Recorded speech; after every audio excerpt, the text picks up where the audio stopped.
अस्सलाम वालेकुम। आज की वीडियो का मौजू है general queries regarding section officer promotional examination 2024। मुझे इंडिविजुअल्स से इनफरादी सतह पे कुछ क्यूरीज आ रही हैं, जैसा कि अगर हमारी तैयारी नहीं तो हमें ये अटैम्प्ट देनी चाहिए या नहीं देनी चाहिए, या इसके फ्यूचर पर्सपेक्टिव क्या हैं, इस इम्तहान देने के बाद हमारे लिए फ्यूचर में क्या क्या मुमकिन है, और वो उसको कंपेयर करते हैं अभी अपनी एग्जिस्टिंग जॉब के साथ। थर्ड हम बात करेंगे, बल्कि सबसे पहले इसी पे बात करेंगे, 21 मई को आपके पेपर होने वाले हैं। कम बेश आपके पास आज 27 रमज़ान है, कोई 50 या 45, 44, 42 डेज़ रह गए, तो आप इसको 40 डेज़ भी कर लो तो ज़्यादा बेहतर है। इस दौरान हमने कैसे रिवीजन करनी है, तैयारी को कैसे पैकअप करना है। सबसे पहले बात तो जनाब ये है कि अगर आप ऐसे राइटिंग की और कंपोजिशन की तैयारी कर चुके हैं तो, और बाकी सब्जेक्ट की अगर आपकी तैयारी नहीं है, तो ये 40 दिन काफ़ी हैं। क्योंकि अगर बुनियादी तौर पे आपकी एसए की और प्रेसी एंड कंपोजिशन की तैयारी हो जाती है तो आप ये समझ लें कि आपकी 75-80% तैयारी हो चुकी है।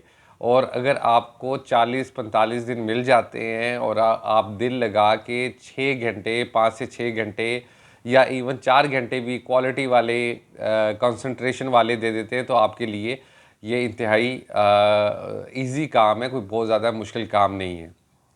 अगर आपने अभी तक ऐसे राइटिंग की प्रैक्टिस नहीं की और प्रेसी की प्रैक्टिस नहीं की और आप ये अटैम्प्ट देना चाहते हो 2024 की, तो आप उस सूरत में ये इसकी अटैम्प्ट दें अगर आपको बुनियादी तौर पे जुमला लिखना आता है, आपको अंग्रेज़ी ज़ुबान के ऊपर अच्छी खासी महारत है, आप टूटे हुए जुमले नहीं लिखते, आपकी स्पेलिंग ठीक हैं, आपके टेंसेस ठीक हैं, तो स्टिल आपके पास प्लेंटी ऑफ टाइम तो मैं नहीं कहूँगा, लिमिटेड टाइम ज़रूर अवेलेबल है कि आप उसकी तैयारी कर सकते हैं। आपने करना ये है कि अपने हदाफ मुकर्रर करने हैं, ऑब्जेक्टिव्स मुकर्रर करने हैं कि मैंने इन 40 दिनों में रोज़ाना कम से कम एक प्रेसी की पैसेज की प्रैक्टिस करनी है, और इन 40 डेज़ के अंदर कम से कम मैंने जो है 2 से 4 ऐसे कंप्लीट, और बाकी 10 टॉपिक्स पे आपने इंट्रो और कंक्लूजन तैयार करके रखना है।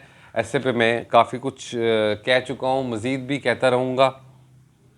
अब हम आते हैं बाकी तैयारी की तरफ। अब देखें जनाब, अगर आपने अभी तक तैयारी नहीं की और अभी आप तैयारी करना चाहते हो, तो आपको थोड़ा सा वार फुटिंग्स पे जंगी बुनियादों पर काम करना पड़ेगा। अगर आपको अपने महकमों से छुट्टी मिलती है तो सबसे अच्छी बात है, छुट्टी लेके 6 से 8 घंटे, 5 से 6 घंटे अगर आप डेली दे दें तो आपकी अच्छी तैयारी हो सकती है। जो लोग पहले से तैयारी कर रहे हैं, मेरे साथ जो रुफ़का थे, उन्होंने एसए और प्रेसी की अच्छी प्रैक्टिस कर ली है। अब उनसे एक गुजारिश है कि अब एसए और प्रेसी कंपोजिशन को पैकअप कर दें। अगर आप 40-50 प्रेसी कर चुके हो, 10-12 एसए कर चुके हो, उनकी किताबें बंद करके रख दें। बस आपने रेगुलरली जो काम करना है वो ये करना है कि आप बाकी सब्जेक्ट की तैयारी शुरू करेंगे, लेकिन आप न्यूज़पेपर रीडिंग आधा घंटा डेली करते रहेंगे, क्योंकि वो साथ साथ आपकी अंग्रेज़ी की महारत को भी बढ़ाएगी और आपके जनरल नॉलेज, इस्लामियात, ऐसे तकरीबन तमाम पेपर्स के अंदर आपकी कहीं ना कहीं हेल्पफुल साबित होगी। और आहिस्ता आहिस्ता वो पैकअप करना शुरू करें। मेरा ये ख्याल है कि कंपेटिटिव एग्ज़ाम्स की तैयारी आखिरी दिनों में ऐसी ही करनी चाहिए कि आप एक टॉपिक, एक सिलेबस के कंटेंट को चूज़ करें, उस कंटेंट को मुकम्मल करें और उसके नोट्स शॉर्टेस्ट वे में बना के कीवर्ड्स के ज़रिए साइड पे रख दें। डेली उसकी आपने रिवीजन करनी है। मैं आपको एक मिसाल दे के आपकी मदद करने की कोशिश करता हूँ। मसलन आपने एक कंटेंट है हमारे सिलेबस का, सेक्रेटेरिएट इंस्ट्रक्शंस, छोटी सी किताब है, आप अगर 2 से 4 घंटे पढ़ते हो तो वो आपकी ख़त्म हो जाती है। अब 40 दिन के आप सिलेबस को, कंटेंट को एक जगह पे लिख लोगे और आप उस पर टिक करते रहोगे कि मेरी ये चीज़ कवर होगी और मेरे ये टॉपिक कवर हो गया। अब जैसे आप रूल्स ऑफ बिज़नेस को 6 घंटे आपको लगते हैं, आप सपोज़ उसे 3 दिनों में ख़त्म करते हैं। 3 दिनों के अंदर ख़त्म करने के बाद ये वो 30 नंबर का एक कंटेंट है, आपने उसके कीवर्ड्स के छोटे छोटे नोट्स बनाने हैं अपनी कॉपी पे, और जब तक आपका पेपर नहीं होता, जो 40-45 दिन बाद यकीनन हो ही जाएंगे, उसको डेली बुनियादों पर आपने उसे देखते रहना है।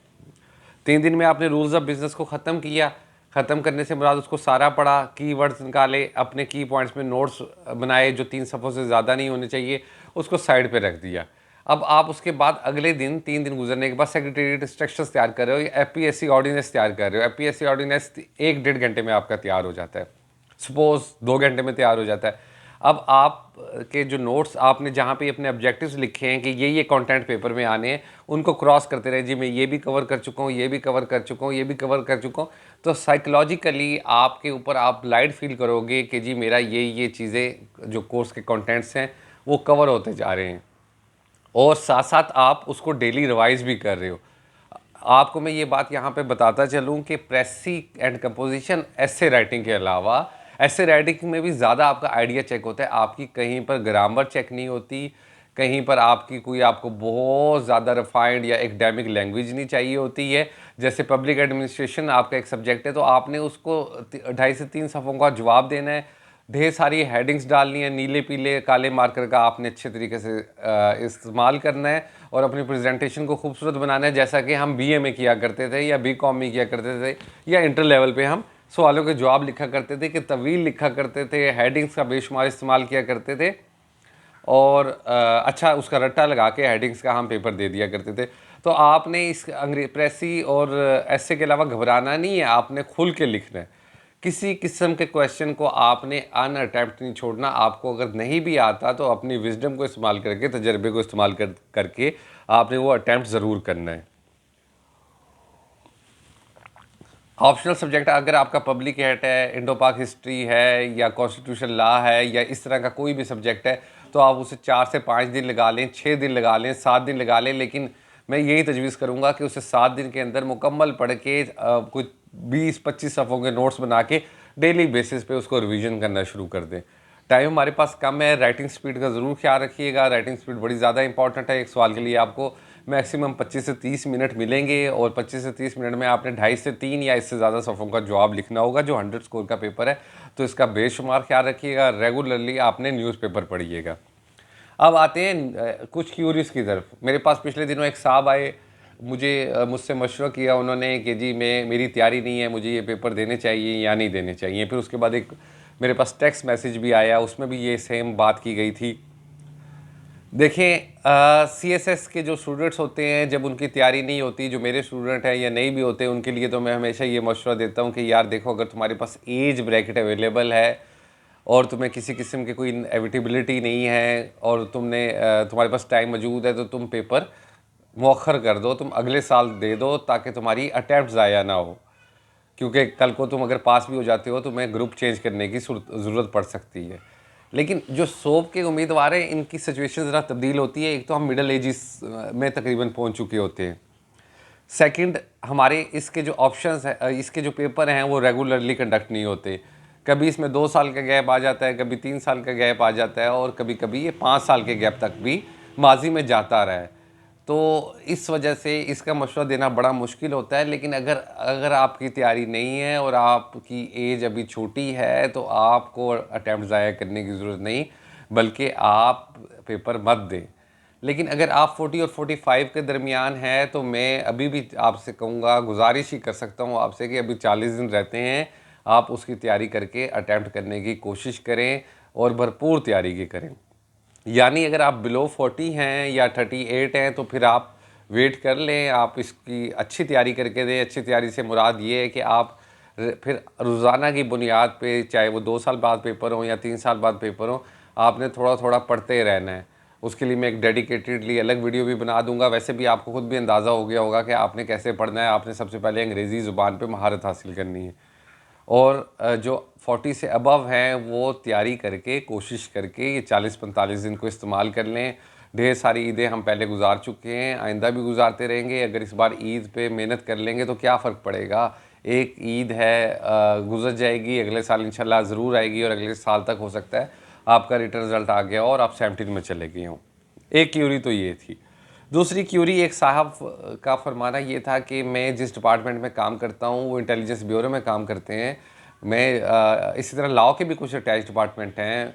मैं जिस डिपार्टमेंट में काम करता हूँ, वहाँ पे इंटरनल प्रमोशन है, और मैं 8 या 10 साल तक 17 में चला जाऊँगा। एक और इदारे के साहब कह रहे थे कि मुझे 17 में जाने के लिए 3 से 5 साल लग जाएंगे। देखें साहब, 2 किस्म की इसमें राय हैं। पहली राय तो ये है कि अगर आप सोप का इम्तहान देते हैं, तो आप you will be come a part of OMG group, office management group. CSS करने के बाद आप ग्रुप एंड सर्विसेज में जो जाते हैं, ये सर्विसेज एंड ग्रुप कहलाती हैं कैडर ऑफिसर, यानी एक गोरे की बनाई हुई हिरार्की है कि ये डिक्लेयर्ड फर्स्ट क्लास ऑफिसर होते हैं। वैसे तो हमारे यहाँ ऑफिसर्स के दरमियान भी इंतहाई डिस्क्रिमिनेशन है, और वो अफसोस की बात है, वो डिस्क्रिमिनेशन तालीम की या नफासत की या पढ़ाई की बुनियाद पे नहीं है, बल्कि पावर्स की बुनियाद पे। जैसा कि DMG, जिसका नाम अब पास है, पाकिस्तान एडमिनिस्ट्रेटिव सर्विसेज के ग्रुप्स की मरात और ताकतें क्योंकि दूसरे ग्रुप से ज़्यादा होती हैं, तो उस गाँव के अंदर ज़ात बरदरी के हवाले से पास के ऑफिसर्स को एक आला मुकाम हासिल होता है। इसी तरह पुलिस ग्रुप को, और फिर कस्टम, और फिर फॉरेन अफेयर्स। तो ये इंटरनल भी है, लेकिन आप जिस इंटरनल प्रमोशन की बात कर रहे हैं उसके अंदर आपको ये एक्सपोजर नहीं मिलेगा जो OMG के अंदर आपको कैडर ऑफिसर बन के मिलेगा। गेस्टेड और नॉन गेस्टेड के दरमियान एक बड़ी डिस्क्रिमिनेशन है आपकी। आप एक ऐसी जगह पे पहुंच जाएंगे जहां पे आपको सेल्फ रिस्पेक्ट भी मिलेगी और आपका फ्यूचर भी ब्राइट होगा, और अब एग्जेक्टिव अलाउंस लगने के बाद तो मॉनिटरी बेनिफिट भी है। अच्छा, अगर हम सोप इम्तहान क्लियर कर लेते हैं तो हमारा एंड अप क्या होगा, ये क्वेश्चन भी मुझसे बार बार पूछा गया। देखें, अगर आपकी एज 35 से 38 के दरमियान है तो आप रिटायरमेंट की एज तक इंशाल्लाह 21 तक अपनी सर्विस एंड करेंगे। ये कोई हतमी नहीं है, ये चांस है कि आप 21 को ज़रूर टच करेंगे। रेगुलर CSS ऑफिसर्स भी कई ऐसे होते हैं जो 21 ग्रेड तक नहीं पहुंच सकते। 20 तक तो शोर शार्ट है, आप पहुंच जाएंगे। और अगर आप 40 और 45 के दरमियान हैं, तब भी आप जब रिटायर होंगे, अल्लाह आपको ज़िंदगी दे और आसानी वाली ज़िंदगी दे, तो आप 20 तक में रिटायर होंगे और 20 तक में आपको अच्छे बेनिफिट्स मिल जाएंगे। इसमें किसी किस्म की कुछ थोड़ी बहुत ही तब्दीली तो हो सकती है कि थोड़ा सा जल्दी हो जाएं या थोड़ा सा देर में हो जाएं, लेकिन अगर आप इस एज ब्रैकेट के अंदर फॉल करते हैं तो आपकी रोशन किस्म के फ्यूचर आपका रोशन है। आप उसके हवाले से इनसिक्योरिटी का शिकार मत हों।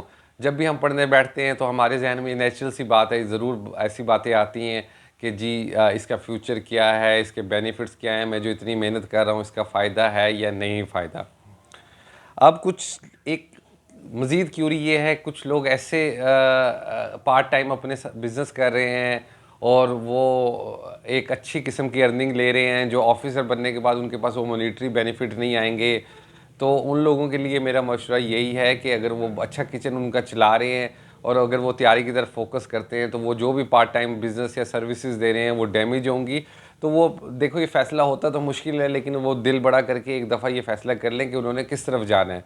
क्योंकि पेपर्स देने के अंदर आपके पास आप एक चांस है, उस चांस को आप अवेल करोगे, और लक भी तभी चलती है जब आप मुकम्मल तैयारी करोगे, तब ये मुमकिन है कि आप ये पास कर सको। जबकि अगर आपका कोई एग्जिस्टिंग बिजनेस है, कोई पार्ट टाइम है, या कोई एग्रीकल्चर से या सर्विस से रिलेटेड है, या आप फ्री लॉन्सिंग कर रहे हैं और उसमें आप अच्छी अर्निंग कर रहे हो और आप एक फैमिली रन कर रहे हो, तो मेरा ख्याल है कि आपको अपनी फैमिली रन करनी चाहिए, बजाय कि आप इसमें अपना ढेर सारा वक्त ज़ाया करें। बहुत जल्दी मैं एक रिटर्न प्लान भी शेयर करूंगा आपके साथ कि आपको इन 40 दिनों को किस तरह गुजारना चाहिए और किस तरह भरपूर मेहनत करनी चाहिए। अभी आपका स्ट्रेस लेवल भी थोड़ा थोड़ा बढ़ता जाएगा। उसके लिए सबसे अच्छा नुस्खा ये है कि आप कोई वॉक किया करें या कोई फिज़िकल एक्टिविटी 15-20 मिनट के लिए ऐड कर लें, ताकि आपका स्ट्रेस भी कम होता जाए। फिर मिलेंगे, बड़ी जल्दी मिलेंगे। आपको किसी किस्म का कोई भी सोप के हवाले से क्यूरी आती है, जहन में कोई सवाल आता है, तो ज़रूर मुझे आप कमेंट में भी बता सकते हैं और मुझे व्हाट्सएप भी कर सकते हैं। अपना ढेर सारा ख्याल रखिएगा। अल्लाह हाफिज़।